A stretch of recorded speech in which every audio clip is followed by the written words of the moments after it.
सच्चिदानंद भगवान की जय। सद्गुरुदेव भगवान की जय। ईशावास्यम् इदं सर्वं यत्किञ्च जगत्यां जगत् तेन त्यक्तेन भुञ्जीथा मा हृदय तस्य सिद्धनम्। ॐ शान्तिः शान्तिः शान्तिः। सच्चिदानंद भगवान की जय। सद्गुरुदेव भगवान की जय।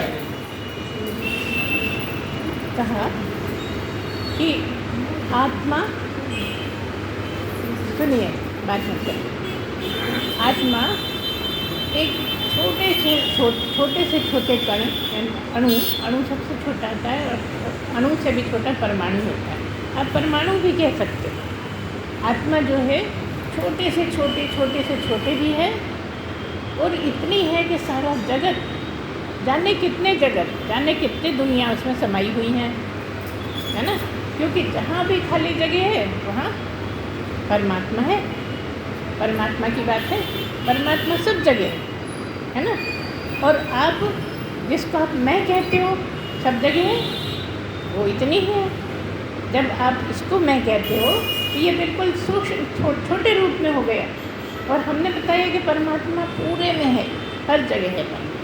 कोई चीज़ ऐसी नहीं है जिसमें ना हो, और कोई खाली जगह ऐसी नहीं है जिसमें ना, जहाँ पर ना हो, सब जगह। लेकिन आप कहते हो कि ये मैं हूँ, तो आपको लगता है कि मेरी आत्मा इतनी है या फिर कहीं होगी छोटी सी, है ना, ऐसा लगता है आपको। लेकिन क्या है कि जो परमात्मा है वो सब जगह है, और आत्मा जो है वो आप कहते हो एक टुकड़ा है।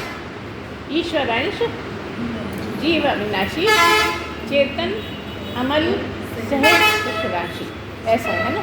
तो क्या मतलब है, क्योंकि आप अपने आप को एक अंश समझते हैं, क्योंकि आप अपने आप को इतना टुकड़ा ही समझते हो जितना आपका शरीर, परिच्छिन्न। एक शब्द है परिच्छिन्न और एक शब्द है अपरिच्छिन्न।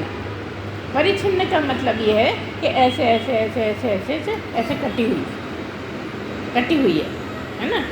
तो आपको ऐसा लगता है कि मैं परिच्छिन्न हूँ, मतलब पूरी आत्मा से अलग हूँ, पूरी परमात्मा जहाँ जहाँ भी है उससे मैं अलग हूँ। तो ऐसे में परिच्छिन्न माना आपने, जबकि आत्मा जो है, परमात्मा जो है वो अपरिच्छिन्न है। इसको साथ में ये लेके चलिए, जो आत्मा सोई परमात्मा, तब समझ पाओगे, नहीं तो नहीं समझ पाओगे। तो यहाँ बताया कि छोटे से छोटे कण में भी, या कण को ही कह दो कि वो भी आत्मा है, और बड़े से बड़ी जगह में भी आत्मा है, मतलब परमात्मा है। परम मतलब बहुत बड़ा, है ना। एक आत्मा और एक परम आत्मा, अलग अलग नहीं दो। जो परम आत्मा है उसमें ही आत्मा। अब सवाल ये है कि आत्मा में परमात्मा में फर्क क्या है, कैसे माने हम, कैसे समझें कि ये आत्मा है जबकि अलग तो है नहीं। तो अंतर ये है कि जैसे आपकी आत्मा, ठीक है, आपकी आत्मा जो है वो कैसे है, जैसे कि तालाब में अभी कुछ दिन पहले क्या था, क्या नाम बोलते थे, हरे हरे पेड़ खूब होते थे ना, जलकुंभी होती थी ना। जलकुंभी जैसे समझो आप बिल्कुल सीमित हो, तो जलकुंभी की जड़ों में कहीं मिट्टी है, कहीं कचरा है, कहीं गंदगी है, कहीं कुछ है, कहीं कुछ है। ऐसे ही आप मन बुद्धि चित्त अहंकार के लेवल पे जीते हो तो आप में गंदगी है, और यहाँ जो है कोई गंदगी नहीं है, समझ आ रही। तो ये जो गंदगी के सहित है वो आत्मा है, और जो गंदगी के रहित है वो परमात्मा है। आप गंदगी निकाल देते हो तो आप ही परमात्मा हो जाते हो। आत्मा वही की वही, लेकिन आत्मा क्यों है, क्योंकि छल कपट राग द्वेष, अच्छा बुरा गंदा साफ जो भी है आपके दिमाग में जो भरा है उससे लिप्त है। आत्मा लिप्त है। देखिए हर चीज़ को साथ के साथ ध्यान रखिए। आत्मा अलिप्त है, मतलब उसमें कुछ लिप्त हो ही नहीं सकता, है ना। शुद्ध हो आप, कहते हैं ना, नित्य शुद्ध बुद्ध हो, है कि नहीं। लेकिन क्योंकि आपका मन बुद्धि चित्त अहंकार होने के कारण बहुत सी गलत बातें हैं, इसलिए परमात्मा से अलग, लेकिन है नहीं अलग। पूरी जगह में इतनी जलकुंभी है तो अलग थोड़ी है, उसी में सब में एक इतनी बड़ी है, उसमें कुछ भी गंदगी हो सकती है, फूल हैं, पत्ते हैं, कुछ भी है, शुद्ध पानी नहीं है। लेकिन वही सागर में, तालाब में या नदी में वो शुद्ध पानी भी है, सारा का सारा शुद्ध है, लेकिन जहाँ गंदगी हो गई वहाँ गंदा हो गया। तो जहाँ मनुष्य हो गया उसका दिमाग खुराफाती है, गंदगी होते होते होते होते वो बहुत गंदगी हो गई। लेकिन जब आया था, जब पूर्ण शुद्ध था, आई बात समझ? तो क्या मतलब हुआ, कितना छोटा सा कण है उसमें भी परमात्मा है, लेकिन जब गंदगी के सहित है तो आत्मा है, और गंदगी साफ हो गई तो वही परमात्मा मतलब सब में मिल गया। जैसे अमरता की बात हुई, जब अमरता की बात हुई तो क्या मतलब है, जो आप थे अपने को पापी समझते थे, गंदा समझते थे, मेरी तो बड़ी बुरी आदत है, ऐसा वैसा जो सब कुछ समझते थे, धीरे धीरे धीरे धीरे तुमने देखो प्रयत्न करके परमात्मा नहीं हो सकते, ये हर जगह ध्यान रखना है। कितना भी प्रयत्न करो परमात्मा नहीं हो सकते। प्रयत्न करने से क्या होगा, पात्रता बनेगी, है ना। तो तुम्हारी पात्रता बनते बनते बनते बनते पात्रता अगर बन गई है, और अगर कोई सद्गुरु मिल गया है तो आप जहाँ से परमात्मा वाली जगह पहुँच गए। इतना कठिन तो नहीं है ना समझने में। आप ही गंदे थे, आप ही शुद्ध हो गए। क्यों शुद्ध हो गए, क्योंकि आप परमात्मा में मिल गए। अभी आप अपने को अलग समझते थे, अलग समझते थे। क्यों समझते थे, क्योंकि गंदगी बहुत थी खोपड़ी में, सोच अलग थी, ये बुरा, ये अच्छा, ये ऐसा, ये वैसा, बहुत ज़्यादा लगता था, इसलिए तुम उससे अलग थे। जिस दिन तुम्हारा बिल्कुल क्लियर हो गया कि नहीं मैं तो वही हूँ जो अंदर बैठा है, जो अमर है, अमर आत्मा ही मैं हूँ। अमर आत्मा कौन हुआ, परमात्मा। पर आत्मा मरती नहीं। क्यों नहीं मरती, वैसे भी अमर ही है। प्राप्त कर लो तो भी अमर हो, ना प्राप्त करो तो भी अमर हो, और जिंदा हो तो भी अमर हो, और मर गए तो भी अमर हो। किसकी बात हुई है, परमात्मा की, आत्मा की बात हुई। क्या, क्यों, क्योंकि आत्मा कभी मरती नहीं है। आत्मा अगर मरती होती तो अमर नहीं होती। तुम ही आत्मा हो या तुम ही परमात्मा कह दो, अभी तुम आत्मा हो। आत्मा नहीं मरती का उदाहरण ये है कि कभी तुम बैल बन गए, कभी तुम गाय बन गए, कभी भैंस बन गए, कभी कीड़ा बन गए, कभी सांप बन गए। कौन बन गया, आत्मा।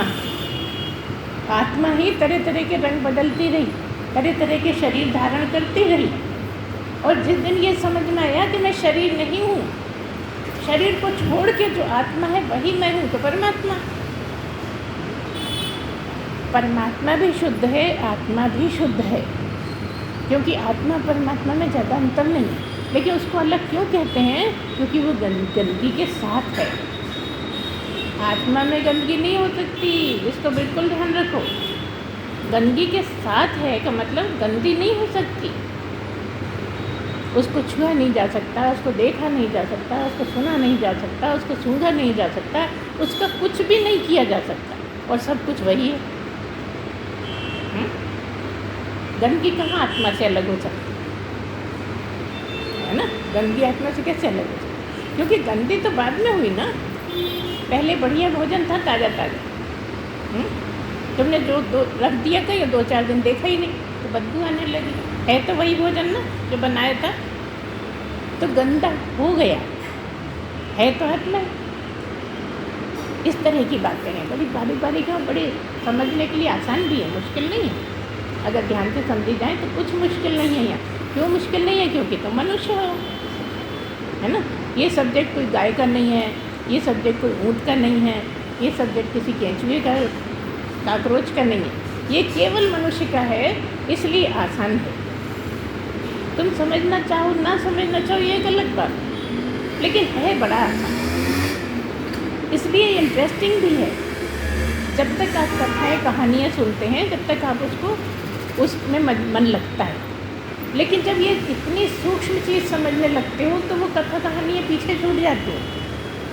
फिर जो इसमें आनंद आता है वो कथा कहानियों में नहीं आता। हो सकता है इस जन्म में ना आए, अगले जन्म में आए, लेकिन इतना सुनना बेकार नहीं जाने वाला। फिर आपकी उन्नति हुई पक्के में हुई। जहाँ आपने ज्ञान की चर्चा सुनी और आपका मन लग गया उसमें, तो या तो इसी जन्म में हो जाता है, देर नहीं लगती, और नहीं तो अगले जन्म में कोई ऐसा ही फिर से मिलेगा सद्गुरु। अब ये बात है कि आपको मिलेगा सद्गुरु ही, क्योंकि गुरु आपको क्या बताएगा? गुरु जितना तो आप ही जानते हो, आप ही गुरु को पढ़ा दोगे। कई बार ऐसे गुरु मिलते हैं कि शिष्य सोचते हैं अरे ये क्या बता रहे, ये सब हमें पता है, तो फिर वहाँ टिकता नहीं है, वो छोड़ के कहीं और चला जाता है। और जब तक उसको सही गुरु नहीं मिलता जब तक वो चलता रहता है। ऐसा नहीं कि स्वामी विवेकानंद जी के ही साथ ऐसा, हर जीव के साथ ऐसा होता है कि जब तक उसके लेवल का गुरु नहीं मिले, लेवल से ऊपर, लेवल का मतलब उसको बताने लायक, जो वो नहीं जानता वो बताए, तब उसका मन लगेगा। नहीं तो वो अरे ये काय का गुरु, इससे ज़्यादा तो मैं जानता हूँ, गुरु की गलतियाँ निकाल देगा। क्योंकि वो तो खाली भीड़ जुटाते हैं, नकली गुरु को भीड़ जुटाने में ही इंटरेस्ट है। तो ज़्यादातर जो भीड़ वाले हैं सबके लिए नहीं कह रहे हैं, वो तो पॉपुलैरिटी करने से भी होता है। अगर आप बहुत पॉपुलैरिटी करोगे तो भीड़ हो जाएगी, क्योंकि ऐसे गुरुओं को लोग ढूंढते रहते हैं। लेकिन गारंटी ये नहीं है ना कि सही है कि गलत है ना। तो हम उससे अलग नहीं जाएंगे विषय से। मतलब ये है कि आप ही शुद्ध हो, आप ही अशुद्ध हो। आत्मा न शुद्ध है न अशुद्ध है, परम शुद्ध है, सदा से है तो नित्य है। इतना ज्ञान है कि बुद्ध है, बुद्धि भी पीछे छूट जाती है। आत्मा में इतना ज्ञान भरा है, आत्मा का हो या परमात्मा का, जो ये इस तरह से बताया जाता है, समझाने के लिए बताया जाता है कि वो परम अणु भी है, वो छोटा अणु भी है, और वो महान, मतलब इतना महान कि उससे बड़ा कुछ हो ही नहीं सकता। इससे बड़ा कैसे कुछ होगा जब पूरी दुनिया उसी में समाई हुई है। एक समझो बहुत बड़ा सा भगोना है, उसमें सब चीज़ें रखी हुई हैं, तो भगोना बड़ा है कि जो सामान रखा है वो बड़ा है। ऐसा आत्मा, पूरे में आत्मा ही आत्मा, उसके अंदर सब विचर रहे हैं। अब क्योंकि सब जगह आत्मा है, हर चीज़ आत्मा से बनी है, इसलिए आप आत्मा हो, होकर दिखते हो। शरीर होकर दिखती है सब चीज़, है तो आत्मा ही आत्मा, कोई परमात्मा। क्योंकि बिना परमात्मा के कुछ भी नहीं हुआ जगत में, सब कुछ परमात्मा से ही हुआ, और उसका कोई सीमा ही नहीं है, इसलिए वो अनंत है। एक है अंत वाला, ये है अंत वाला, इसका अंत होता है। और परमात्मा अनंत, जिसका अंत ही नहीं होता, कुछ कुछ रूप धरता रहता है। तुम्हें बुद्धू बनाता रहता है, तुम बुद्धू बनते रहते हो। कभी गाय बन जाता है तो गाय जैसा जीवन बिताता है ना, ऊँट बन जाता है ऊँट जैसा जीवन बिताता है, सब कुछ वैसे ही चलता है। उस समय तुम्हें ये वाले जीवन को कुछ नहीं भोगना, बस खाली जो कर्म किए उसको भोगने के लिए ऊँट बने, उसको भोगने के लिए बकरी बने, उसको भोगने के लिए खटमल बने। लेकिन तुम कौन हो? उस खटमल में रहने वाला, उस ऊँट में रहने वाले आप हो, है ना। सब कुछ आप ही हो। आपके कर्म कटवाने के लिए आपको वो जन्म लेना पड़ा, तो किसके कर्म? आत्मा के। बताइए, इस शरीर से किए हुए कर्म के कटवाने के लिए तरह तरह के शरीर धरने पड़े, क्योंकि शरीर के कर्म शरीर ही काटेगा, चाहे वो खटमल का हो, चाहे वो सुअर का हो, चाहे कुत्ते का हो, शरीर धारण करना पड़ेगा। क्योंकि शरीर कष्ट शरीर को ही महसूस होता है, महसूस तो मन को होता है, लेकिन शरीर के द्वारा होता है ना। हाथ पैर दुख रहे हैं, आपको पता लग रहा है, मन को तकलीफ़ हो रही है, लेकिन दर्द तो इसके कारण हो रहा है ना, इसमें दर्द नहीं है। अजीब ही बात है, इसमें दर्द नहीं, दर्द दिल में है। कहाँ दर्द है? टांग में। समझना बात को जब दर्द टांग में तुम्हें महसूस हो रहा है, तो महसूस कहाँ हो रहा है? मन में। आप ही हो, आप ही मन बन जाते हो, आप ही बुद्धि बन जाते हो, आप ही शरीर बन जाते हो, दुनिया भी आप ही बन जाते हो, खाने का सामान भी आप ही बन जाते हो, क्योंकि जिसमें रम जाते हो वही हो जाते हो। इस तरह से अगर आप ठीक ठीक समझें तो आप सूक्ष्म से सूक्ष्म हैं, मतलब जैसे बहुत बारीक बारीक कीड़े ऐसे भी होते हैं जो हमें आँखों से नहीं दिखते। हजारों लाखों कीड़े हमारे शरीर में हैं जो आँखों से नहीं दिख रहे हैं, उनमें भी तो जान है ना। ऐसे भी तो हम बने होंगे कई बार। और बहुत से ऐसे कीड़े हैं जो आपको स्वस्थ कर देते हैं, उनके होने से आप स्वस्थ हो जाते हो। और बहुत से कीड़े ऐसे हैं जो शरीर में चले जाते हैं तो उनको भी बीमार कर देते हैं। तो ये सब क्या है? हर कीड़े में, हर कितना भी छोटे से छोटा जर्म है, उसमें आत्मा है। अब आपने जगत में यहाँ नहीं करा, आपने उपकार नहीं करा, किसी के लिए अच्छा नहीं करा, किसी के लिए अच्छा नहीं सोचा, किसी को सही रास्ता नहीं दिखाया, है ना। इसका मतलब टीचर नहीं बनो, आपके मन में भावना हो कि अच्छा करें, है ना। उसको मालूम मत होने तो किसी को कि मैं अच्छा करना चाहता हूँ, और कर गुजरो, वो आपका अच्छा फल मिल गया, वो उसका आपको अच्छा मिलेगा रिजल्ट, है ना। और ऐसे कर्म ही इकट्ठे हो के आपको कहाँ तक पहुँचा देंगे? परमात्मा तक, जो हो ही आप ऑलरेडी। लेकिन क्योंकि समझे नहीं हो, अब क्या बुद्धि से समझेंगे? बता दो, बुद्धि तो उसको समझ ही नहीं सकती, मन उसको समझ नहीं सकता, है ना। किसको समझना है? जो जिसको समझ नहीं सकते उसको समझना है। तो कौन समझेगा? खुद ही खुद को समझेगा। गंदगी छटती जाएगी और एक दिन वो पाएगा मैं तो शुद्ध बुद्ध आत्मा हूँ। अब सब गंदगी खत्म। अब क्योंकि गंदगी खत्म है और ब्रह्म ही है, ब्रह्म को समझ लिया है, अब बोल नहीं सकता कि मैं क्या हूँ। पहले खूब बोलता था, लेकिन अब ये नहीं बोल सकता कि मैं ब्रह्म हूँ तो मैं कैसा हूँ। सब कुछ आसपास की बातें कर रहा है, लेकिन समझता किसको? जिसकी बात नहीं की जा सकती। देखो हैरान, ब्रह्म को समझने के लिए बातें जगत की हो रही हैं। कौन सी ब्रह्म की बात कर रहे हैं बताओ? नित्य शुद्ध बुद्ध मुक्त है, इतना ही तो बोल रहे हैं ना। वो कैसा मुक्त, वो कैसा शुद्ध, वो कैसा बुद्ध, मतलब पता तो लगे ताकि हम कोशिश करें वैसे बनने की। तो वो तो मन बुद्धि तक सीमित है, लेकिन परमात्मा आत्मा मन बुद्धि तक सीमित नहीं है।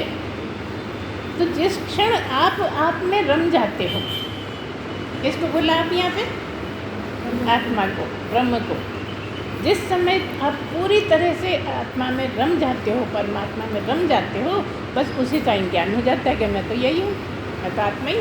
अब ये नहीं, ब्रह्म ही हूँ, आत्मा ही हूँ, ऐसा समझ में आने लगता है।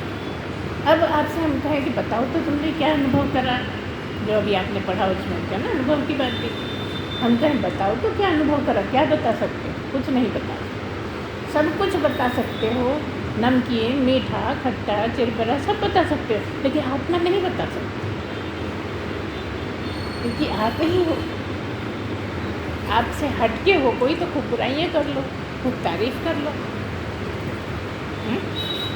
आप कहोगे नहीं हम तो अपनी भी तारीफ़ कर लेते हैं, तो वो शरीर की करते हो। तुम्हारी तारीफ़ तो बोलने की सामर्थ्य नहीं है तुम्हें।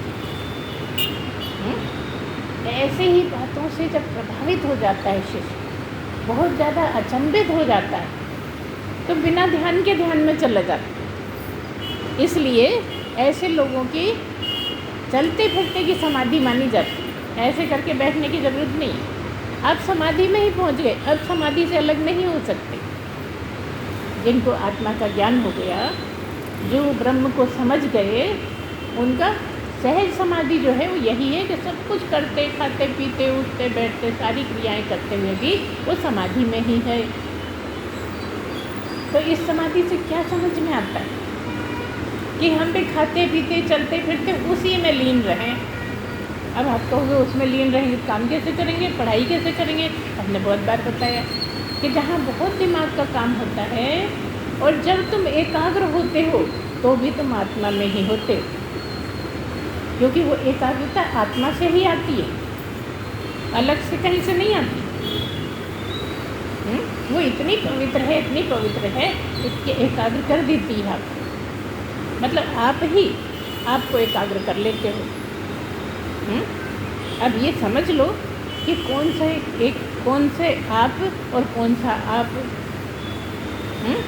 आप ही मतलब आत्मा, और आपको ही कर लेते हैं मतलब आपका मन बुद्धि। लेकिन एक ऐसा समय आता है जब दो आप नहीं, एक ही आप बचता है, एक ही बचता है। वो कौन सी? ब्रह्म की, परमात्मा की ही तू बचती है, मैं बचता है। जब अकेला मैं बचता है और मैं गिर जाता है, हर जगह इतना कंफ्यूजन है कि पहेली ऐसी लगती है। हम कह रहे हैं कि मैं बचता है और मैं गिर जाता है, अहंकार गिर जाता है, मैं बचता है मतलब ब्रह्म, और मैं गिर जाता है जो तुम्हारी अहंकार वाली मैं है, जिससे तुम कहते हो मैं ये हूँ, मेरा नाम ये है, मैं इतना ऊंचा हूँ, मैं इतना गोरा हूँ, इतना काला हूँ। ये जो बोलते हो ये गिर जाए और मैं बच जाए। जब मैं ही मैं बचा तो कौन बचा? बस एक बार ऐसा हो जाए काम बन गया। अब न दोबारा जन्म लेना है न मरना है। मरेगा कौन? आप कह रहे हो कि मरना भी नहीं है, ज्ञान प्राप्त हो गया, मरना नहीं है कह रहे, तो क्या मतलब है भाई? हमने तो रावण को मरते देखा, हमने तो जितने महान हुए सबको मरते देखा, सुना पढ़ा जो भी है ना। लेकिन आप कहते हो अब तो मरेगा नहीं, तो कौन मरेगा? शरीर मरेगा। तू जो है अमर वाला, उसको तूने समझ लिया, तो अब तू कैसे मरेगा? मरे तो शरीर मरे, हमारा क्या जा रहा है? वो तो आया है तो जाएगा। इसलिए उसको मरने से डर नहीं, इसलिए वो मरने से घबराता नहीं, वो आनंद से मरता है। लेकिन क्योंकि वो मरता नहीं, वो आनंद से मरता है क्योंकि वो मरता नहीं। कौन मरता है? शरीर मरता है तो हंसते हंसते आनंद में डूबे हुए ही जाता है, शरीर को छोड़ देता है, वो नहीं जाता, वो न आता न जाता। अच्छा, ये प्राप्त होने का मतलब क्या है? मतलब वो अनंत में मिल गया। अनंत का क्या मतलब? आप सोचोगे कहीं किनारा होगा वहाँ अनंत नहीं। ये जो आत्मा परमात्मा जो अनंत है, जिसका कोई और छोर नहीं है, जिसका कहीं कोई किनारा नहीं है, उसमें एकाकार हो जाता है। अभी कैसे? अभी वो जलकुंभी की तरह है, उसमें गंदगी लिपटी हुई है, इसलिए परमात्मा से अलग, परमात्मा अलग, वो अलग। अब समझ में आ रहा है ना अलग का मतलब? क्यों अलग है? क्योंकि वो गंदगी के साथ बैठा है, इसलिए आत्मा को अलग बोलते हैं। इसलिए कई लोग अरे हल एक से कैसे हो सकते, जो आत्मा वही परमात्मा कैसे हो सकता है? तो देखो, मरता तो वैसे भी नहीं, मरता ऐसे भी नहीं। जब बहुत सारे जन्म ले रहा है, 84 लाख जन्म ले रहा है, तो कौन है उसके साथ? कौन है? जन्म तो शरीर ले रहा है, लेकिन वो पर्टिकुलर कौन है? वो चेतना किसकी है? वो चेतन स्वरूप कौन है जो शरीर में है? शरीर में जन्म लिया, शरीर आया, लेकिन आत्मा हर जगह। लेकिन वो जिसके साथ मन बुद्धि लगी हुई है, जब तक मन बुद्धि चित्त अहंकार नहीं गिरेगा, तब तक वो आत्मा बना रहेगा, क्योंकि सारी गंदगी मन बुद्धि चित्त अहंकार में है। अब जब मन गिर गया, बुद्धि गिर गई, है ना, मन बुद्धि चित्त खाली हो गया, जैसे ही ब्रह्म में चित्त खाली हो गया, क्या हुआ? बस आपका खाली भगवान ही भगवान समाया, अब चित्त में और कुछ नहीं है, भगवान ही भगवान समाया। तो भाई ये सब दुनिया के काम कैसे हो रहे हैं? मन बुद्धि चित्त अहंकार से ही हो रहे हैं। लेकिन वो अब नहीं है मन बुद्धि चित्त अहंकार, वो अब नहीं है शरीर, क्योंकि काम करने के लिए, काम लेने के लिए तो शरीर चाहिए। इसीलिए वो भगवान से भी ऊपर इसलिए है क्योंकि शरीर से काम लेता है, दूसरों को दिशा दिखाता है, दूसरों को ज्ञान प्राप्त कराता है। इसलिए भगवान से ऊपर भगवान नहीं बोल सकते, भगवान आपको आगे सत्संग नहीं सुना सकते, है ना। वो अपने से मिलाने के लिए सद्गुरु को मिलाते हैं।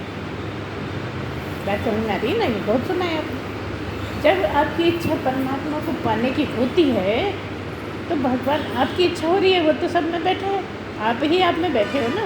तो आपको पता है कि मेरी बड़ी इच्छा है भगवान से मिलने की, तब फिर वो किसी सद्गुरु को या तो आपके दरवाजे पे ला के खड़ा कर देता है या आपको सद्गुरु के दरवाजे पे ले जा खड़ा कर देता है।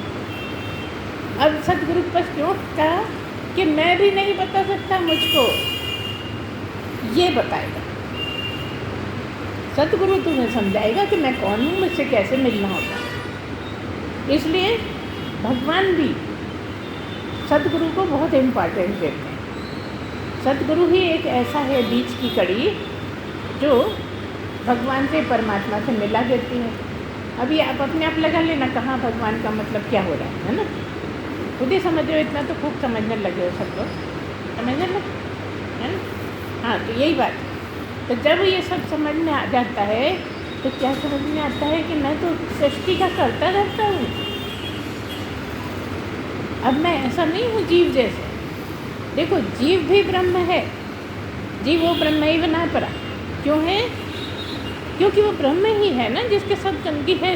ब्रह्म गंदा नहीं है, आत्मा गंदी नहीं है। एक पर्टिकुलर जो जिसमें मन बुद्धि चित्त अहंकार ये गंदगी है ना, क्योंकि अभी गिरे नहीं।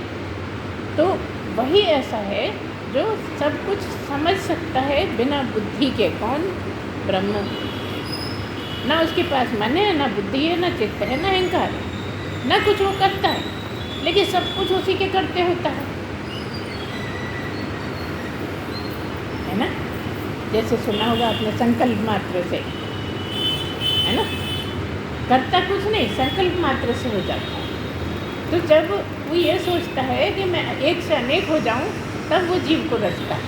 जीव को रचने से पहले दुनिया को रचता है ना। अभी आपका प्रश्न था, कई जगह ऐसी हैं, मतलब बहुत पहले पृथ्वी भी, पानी भी नहीं था। क्योंकि पानी इसलिए नहीं था कि पृथ्वी पहले आई, पानी बाद में आया। ऐसे धीरे धीरे धीरे धीरे आपको रच दिया। अगर आप जगत के पहले मनुष्य हो तो आपको रच दिया, फिर मनुष्य बढ़ते चले गए, है ना।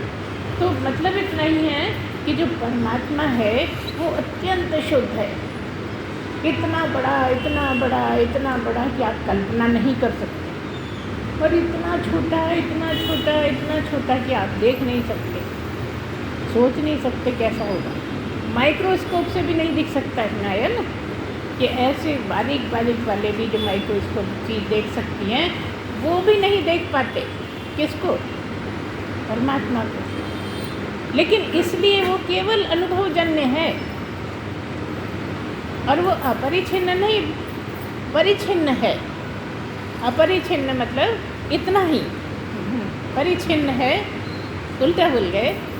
परिछिन्न तो ये है जो अपरिछिन्न, जिसका कोई और छोर नहीं, जिसका कोई किनारा नहीं कि कहाँ तक है, वो परमात्मा है। और आप जिसको मैं कहते हो वो परिछिन्न, ये शुरू में भी बता दिया हमने आपको। अब जिसका कोई किनारा ही नहीं है, वो कितना बड़ा होगा, कल्पना से बाहर है।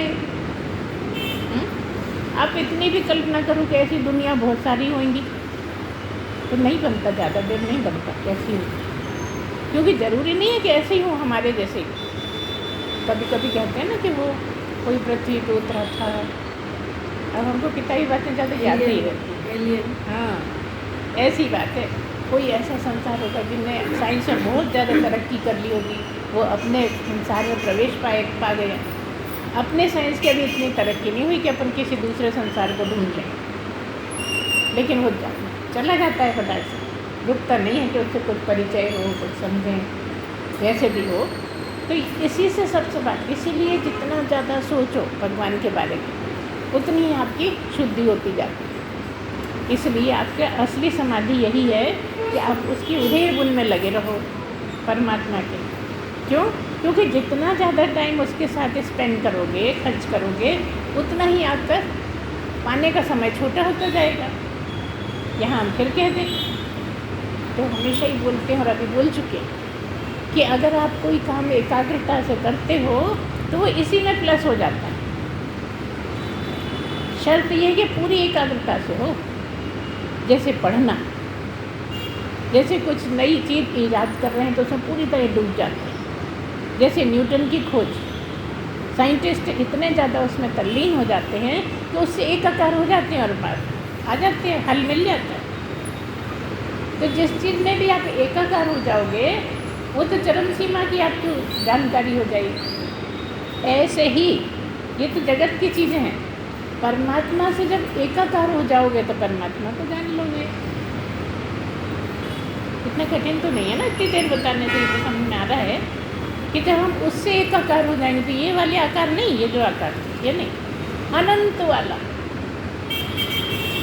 जिसका कोई और छोर नहीं, उसमें एक हो गए ना तो कौन हो गया? शरीर हो गया क्या? ये वो जो अंदर है, वो अंदर बाहर है कोई जानो, वो बाहर वाले से बिल्कुल एक हो। इसीलिए यही कारण है कि जब ज्ञान होता है तब अंदर का ही अनुभव होता है, फिर अंदर बाहर है कोई जानो, मेरी तेरी ये कोई जानो, सब जीवों की ये कोई जानो। भले ही तुमने प्राप्त किया है नहीं किया है लेकिन वही है, सब वही है, अलग कुछ है ही नहीं। इसलिए दूसरे का बुरा भाव ज़्यादा नहीं आता। बात सब तरह की कर सकता है लेकिन अंदर से जो उसकी स्थिति है उसको नहीं जब फर्क पड़ता। कई लोगों को हमने देखा है, वो गलत नहीं मानना, कि प्राप्ति हो गई कि ना किसी से बात करते ना किसी को देखते, बहुत से हम नाम नहीं लेंगे, ऐसे भी हैं तो केवल सत्संग के लिए बाहर आते हैं और अकेले कमरे में बंद रहते हैं पूरे टाइम, ना किसी से बात करते ना किसी को देखते। अब इससे साफ पता लगता है, गलत नहीं लेना, कि उनको कितनी कठिनाई है उसमें टिके रहने। लेकिन ये वाली जो विद्या है एक बार आपको समझ में आ गया, सब कुछ करते चलते फिरते उठते बैठते सब करते हुए आप वहीं भी टिके हो, कितनी अचंभित करने वाली बात। जबकि बहुत हमें तो कोई मानेगा ही नहीं क्या ब्रह्म प्राप्ति हो चुकी है। हमारे क्रियाकलाप से हम सब मिलते जुलते अरे गप मारते कुछ नहीं है, जैसे हमें वैसे वो लेकिन या तो हमारे गुरु को पता है या हमें पता है, इनको भी पता नहीं कितना पता वो तो विचित्र चीज़ है ना, चित्र विचित्र। आप कितना भी कहो कि हम पहुंच गए, क्या सबूत है आपके पास? कोई सबूत ही नहीं। मानो तो मानो, नहीं तो रास्ता ना को। ऐसी चीज़ है। तो इतना मतलब जगत में घुल मिल के रहना केवल एक यही पद है, ब्रह्म पद, और कहीं नहीं है। बहुत मुश्किल। सारे लोगों को देखिए आप, बहुत ज़्यादा परेशान होते हैं। 5 बजे नहाएंगे, पूजा करेंगे और पहुंच गए हैं, प्राप्ति हो गई, लेकिन दास, वो दास की भावना से अलग नहीं हट सकते। अगर दास नहीं समझेंगे तो गिर जाएंगे। सोचिए, और जब मैं ही हूँ तो कहाँ गिरना कहाँ उठना है? न उठना न गिरना। वो परमात्मा जो सब में, वही मैं हूँ। अब यहाँ पे कई बार आपको ऐसा लगता है कि जब सब में हो तो बताओ ना वहाँ का हाल, दिल्ली में क्या हो रहा है, बताओ मोदी जी क्या कर रहे हैं। नहीं, ये सब सिद्धियाँ, ये प्राप्ति नहीं है। क्योंकि करने की बात, होने की बात, जानने की बात के लिए मन बुद्धि चाहिए। समझ रहे हैं ना? जहाँ मन बुद्धि होगा वहाँ का पता लगेगा, जहाँ मन बुद्धि नहीं है वहाँ का पता नहीं लगेगा। एहसास हो जाते हैं। लेकिन अगर इस लाइन वाला थोड़ा भी बताने लगे तो गया। बस एक यही यहाँ पे सबसे बड़ा धोखा है कि अगर वो मन पर काबू नहीं है और किसी को से प्रभावित होकर बताने लगा। हमारे गुरुदेव हम कहते हैं कि सब कुछ समझते जानते हैं, लेकिन मजाल है कि उनसे कोई उगलवा ले। 60-70 साल कोई आसान चीज़ नहीं है रह पाना। और उनकी विशेषता ये भी है कि जब कोई पहुंच जाता है तो इस तरह से बोलते हैं वहाँ पर अपने गद्दी से ही कि सब कुछ उसको समझा दिया जाता है, जनता को कुछ समझ में नहीं आता। ना अलग से बिठाया, ना अलग से बुलाया, ना कुछ कहा, लेकिन इस तरह से उनके प्रवचन होते हैं कि जिसको समझा रहे हैं उसको सब समझ में आ जाए। ये क्या है? ये प्रभाव है। ये पक गए हैं, इतने ज़्यादा पक गए हैं कि जिसको चाहे उसकी बुद्धि से जुड़ जाते हैं। अब ये कैसे समझे कि तुम्हारी बहुत तपस्या है, तुम्हारा मन बहुत शुद्ध है, तुमको अभी ज्ञान प्राप्त हो सकता, कैसे करें? क्योंकि वो इस स्थिति पे पहुंचा, वो जानता है लेकिन जानता कुछ भी नहीं, क्योंकि ब्रह्म मैं क्या जानूं? ब्रह्म जब खाता पीता नहीं, चलता नहीं, कुछ करता नहीं, तो जानेगा कहाँ से? तो ऐसी बहुत ज़्यादा बारीक बातें भी हैं और स्थूल भी हैं, सब कुछ है और सब ब्रह्म के साथ होता रहता है, लेकिन ब्रह्म रोता नहीं, जीव रोता है। ब्रह्म घबराता नहीं, जीव घबराता है। ब्रह्म मरता नहीं, जीव मर जाता है ना? ये तो रोज ही बताते रहते। तो जब तक जीव हो, जब तक मरोगे पैदा हो, जिस दिन ब्रह्म हो जाओगे तो न मरना न पैदा होना। तो अभी हमने एक बात कहा था कि आप कहते हो कि ब्रह्म हो जाओ तो मरते नहीं, वो यही बात है कि ब्रह्म नहीं मरता, न पहले मरता था, न आज मरता, न आगे मरेगा। लेकिन जीव मरता है, क्या मतलब? ये कौन है जीव? जो मैं मर जाऊंगा सोचता है, जो मैं शरीर हूँ ऐसा सोचता है। तो अब जब मैं शरीर हूँ ये सोच खत्म, तो मरेगा कैसे? अब तो मैं ब्रह्म हूँ ना, तो मैं मरूंगा कैसे? ब्रह्म ना पहले मरता था ना अब आगे मरेगा। अंतर क्या है कि अब वो जन्म भी नहीं लेगा, क्योंकि सारे कर्म उसके समाप्त हो गए। अब कोई कर्म बंधन नहीं है। काय के लिए जन्म लेता है? कर्म काटने के लिए। अब उसके कर्म बचे ही नहीं जिसको काटने के लिए जन्म लेगा। और सारे में एक हो गया, सारे में वही वही है, पहले भी था, लेकिन अब किस तरह से एक हो गया ये की देर बोलने के बाद आप समझ गए होंगे, है ना? उसमें न सुख है, न दुख है, न रोना है, न गाना है। तो ब्रह्म होने का क्या मतलब है? जिसके सुख दुख समाप्त हो जाए, जिसको रोना नहीं आए, बड़ी से बड़ी घटना हो जाए, घबराहट ना हो, परेशानी ना हो, वो तो ब्रह्म ही हो गया, क्योंकि ब्रह्म में ये सब है ही नहीं। अब कभी कभी आप कहोगे रोए तो राम भी थे, तो ब्रह्म पुरुष भी रो सकता है, ये लीला मात्र। ब्रह्म पुरुष का कुछ भी होता है वो लीला मात्र है, वो कुछ नहीं करता। अगर रोता है तो वो नहीं रोता,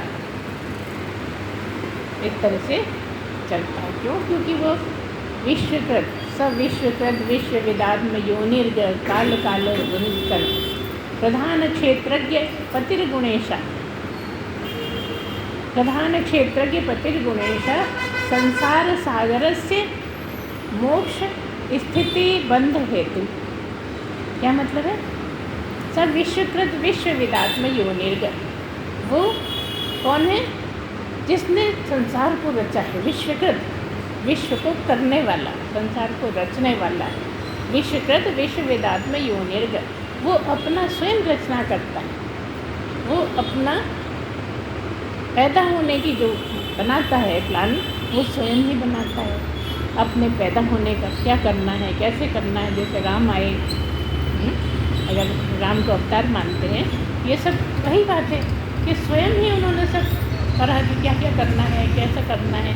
तो वो सब संसार को चलाने वाला है, संसार को बनाने वाला है, और संसार के सबके सुख दुख समझता है, संसार को जानता है, और प्रधान क्षेत्रज्ञ है, सबका प्रधान है।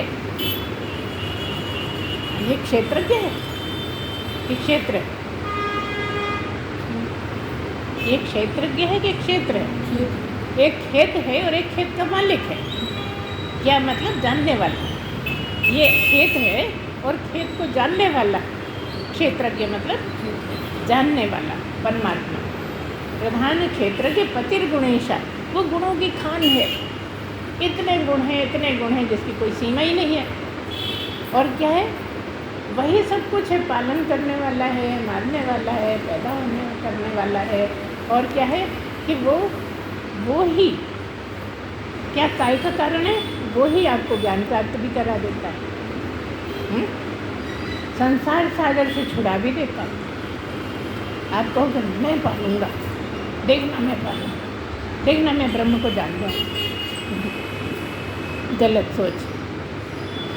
वही कर देगा, जब वो करेगा तो वही करेगा। कौन? जिसने ये दुनिया बनाई, जो ये दुनिया चलाता है, जो हर जीव को जानता है, जो हर जीव को चलाता है, वही मोक्ष का कारण है, वही बंधन का कारण है। इस संसार से, सागर से छुड़ा देता है। कौन? परमात्मा, ब्रह्म, है ना। स्थिति बंध हेतु वो जीवन भी वही चलाता है, पैदा भी वही करता है, जीवन भी वही चलाता है, और पार भी, मृत्यु को भी वही प्राप्त कर देता है, और मोक्ष को भी वही प्राप्त कराता है जो जाननहारा है। वही मोक्ष को प्राप्त करो, वही कारण है मोक्ष का, वही जन्म का कारण है, वही जीवन का कारण है, वही मोक्ष का कारण है। वो संसार बंधनों से छुड़ा देता है। ऐसे ब्रह्म की बात है, ऐसे ब्रह्म हो तुम। यतो वा इमानि भूतानि जायन्ते येन जातानि जीवन्ते यत् प्रयन्ति अभिसंविशन्ति तद् ब्रह्मेति तद् विजिज्ञासस्। कौन है वो जो सब संसार में लोग आ रहे हैं? वो वही है जिसने सबको पैदा किया है, वही पालता है और वही समाप्त कर देता है। ऐसे परमात्मा को जानो, ऐसे परमात्मा को समझो, ऐसी उसको ब्रह्म कहते हैं। वो परमात्मा है। यतो वा इमानि भूतानि यत् प्रयन्ति अभिसंविशन्ति तद् ब्रह्मेति, वो ब्रह्म है। तद् विजिज्ञासस्य, उसको जानने का प्रयत्न करो। प्रयत्न से होगा नहीं। यहाँ प्रयत्न किसके लिए आ रहा है? पात्रता बनाने के लिए। पात्रता बनाने का प्रयत्न करो। जिस दिन पात्रता पूरी बन जाएगी उसी दिन प्राप्त हो जाएगा, मतलब जान जाओगे। प्राप्त होने से इतना ही मतलब है कि समझ जाओगे, जान जाओगे, वो तो प्राप्त है ही। अब प्राप्त को क्या प्राप्त करोगे? वो तो जानना है कि मैं कौन हूँ। पहले से ही जो प्राप्त है उसी को जानना है, अलग से कुछ प्राप्त नहीं करना है।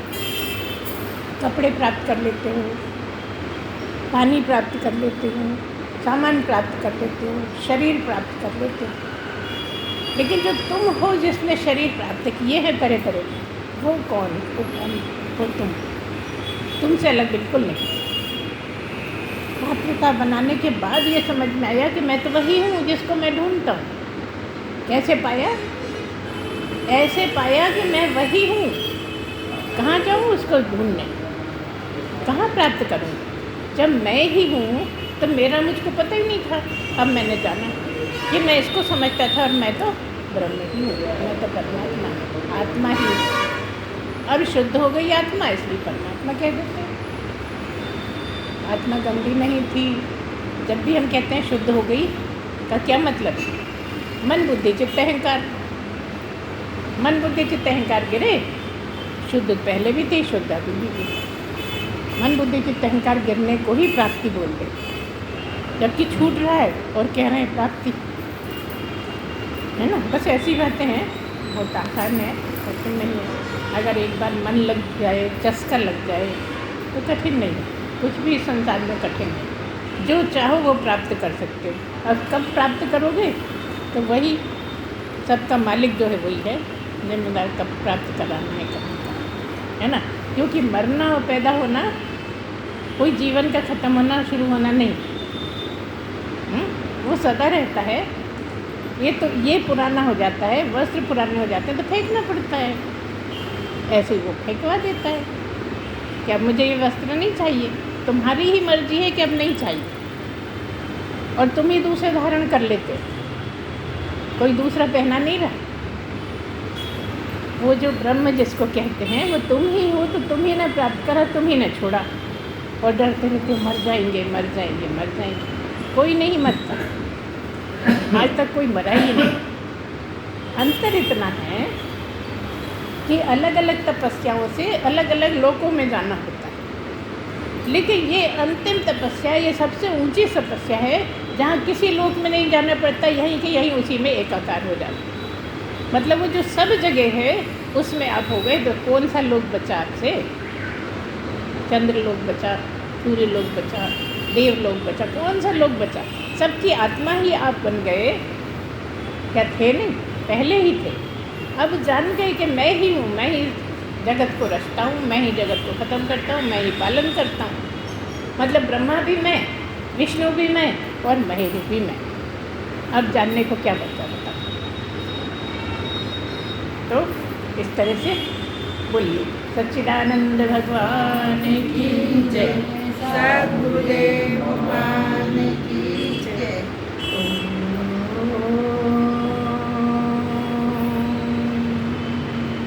पूर्णमदः पूर्णमिदं पूर्णात् पूर्णमुदच्यते पूर्णस्य पूर्णमादाय पूर्णमेवावशिष्यते। ओम शांति शांति शांति। सच्चिदानंद भगवान